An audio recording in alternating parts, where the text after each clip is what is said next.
Bonjour, petit retour d'un tutoriel vidéo, tout ce qu'il y a de plus simple entre guillemets aujourd'hui pour présenter d'une part la récursivité, mais également quelques fonctions pour parcourir des tableaux ou objets assez facilement et différemment des fonctions natives, on va dire, de PHP. Donc là, vous voyez notamment à l'écran un cas tout simple, décrit avec printer. Je rajoute à ça également les balises de préformatage en HTML, pre pour ceux qui connaissent. Ça permet de rendre le tableau beaucoup plus lisible. Donc ici je suis sur un tableau tout ce qu'il y a de plus simple, à 3 niveaux de profondeur, 4 pardon, j'en ai rajouté un, 4 niveaux de profondeur, mais imaginez que quand vous utilisez des API comme celle de Google, Facebook, Twitter et d'autres, vous pouvez parfois avoir au moins une bonne dizaine ou douzaine de niveaux de profondeur. Donc la lecture peut devenir beaucoup plus complexe et le parcours surtout de données encore plus.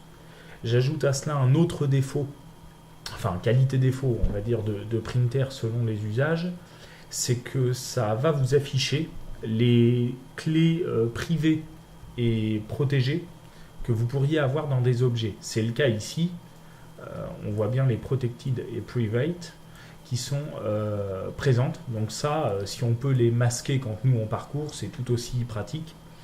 Donc voilà, on va essayer de créer des fonctions qui font ça. Rien de très compliqué.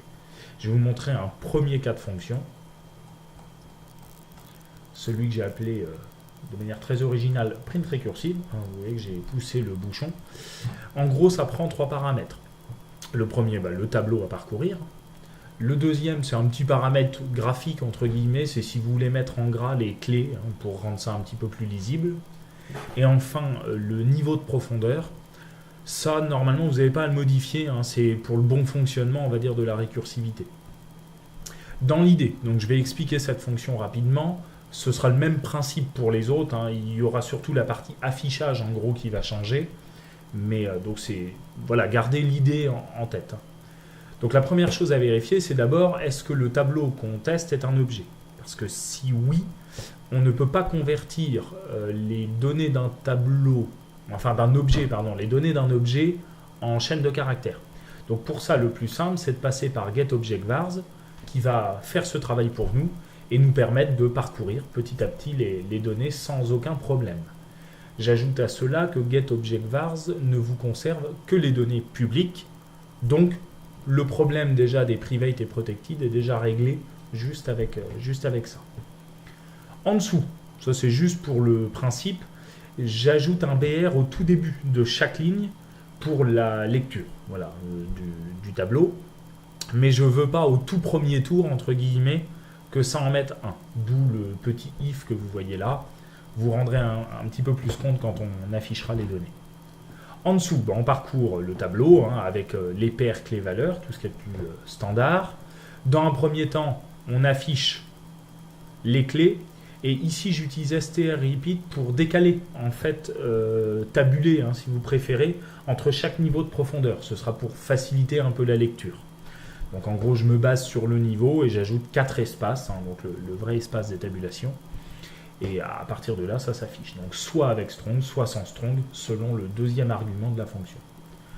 En dessous, je vérifie que la valeur de la clé est un objet ou un tableau. Et si c'est le cas, dans ces cas-là, on réappelle print recursive.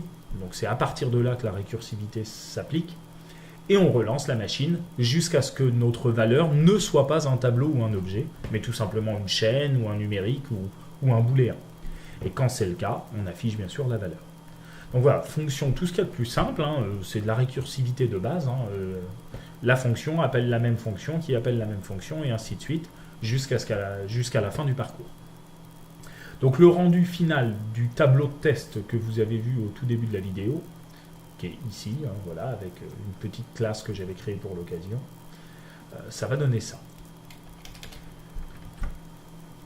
Hop, donc si j'actualise, voilà, donc vous avez le printer classique qui est en dessous, et vous avez le rendu avec la fonction print recursive. Donc vous voyez, elle est beaucoup plus simple, ça enlève tout ce qui est superflu. Alors là, je n'ai pas ajouté le type de données, mais on pourrait très bien rajouter ça dans la fonction. Il n'y aurait pas de problématique là-dessus. Donc en gros, vous allez avoir ici un affichage tout ce qu'il y a de plus sobre et rapide pour des tableaux qui peuvent être très très très profonds. Et comme vous pouvez le noter, les parties qui utilisent des objets n'ont pas les clés privées.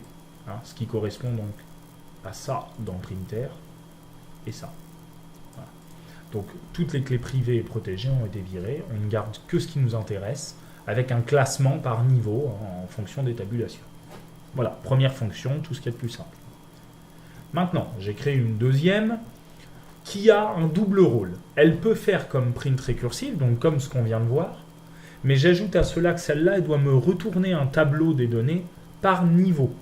Donc en gros, elle va vous retourner un premier niveau où il y a en fait tout le tableau, hein, donc ça ne nous aide pas spécialement. Dès qu'elle passe au niveau 1 de profondeur, on a toutes les données correspondant à un niveau 1 de profondeur, et ainsi de suite. Plus le nombre est grand, plus on est profond dans le tableau.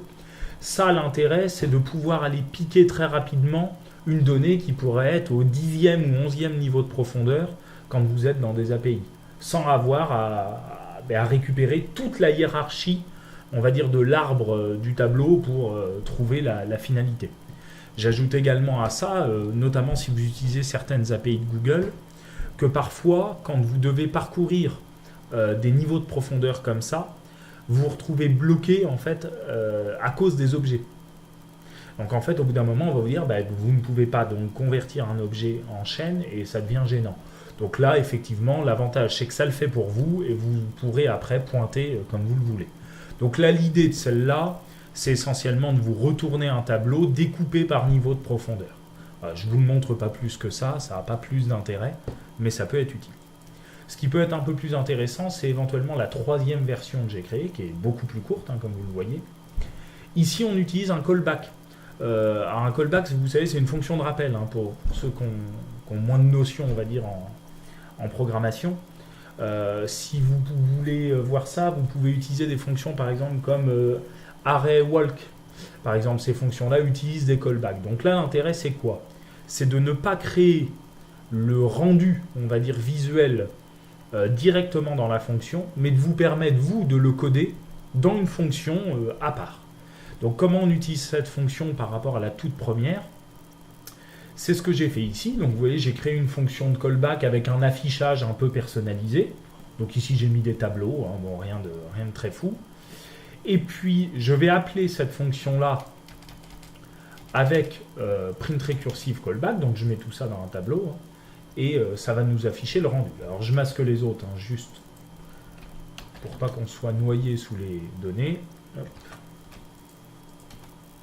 Et voilà, donc ici, qu'est-ce qu'on va voir? En fait, j'ai mis des couleurs, on va dire, du plus foncé au plus clair pour les niveaux de profondeur. Donc, niveau 1, en dessous, je suis sur le niveau donc 2 de la clé 1. La clé 2, elle a déjà une réponse, donc pas de problème. La clé 3, elle a un niveau 2 qui, dedans, a une clé qui a un niveau 3 et qui, dedans, a une clé qui a un niveau 4. Si on regarde ici, ça correspond bien. La clé 3 a un niveau en dessous, la sous-clé 2 a un niveau en dessous et la sous-sous-clé 2 a un niveau en dessous. Donc, c'est bien ce qu'on voit ici. Donc, je l'ai présenté, j'ai fait ça très vite fait, mais c'est pour vous montrer qu'on pourrait présenter d'autres manières les données selon votre confort de lecture et même, vous voyez, pour faire des rendus quasi définitifs si on le voulait derrière.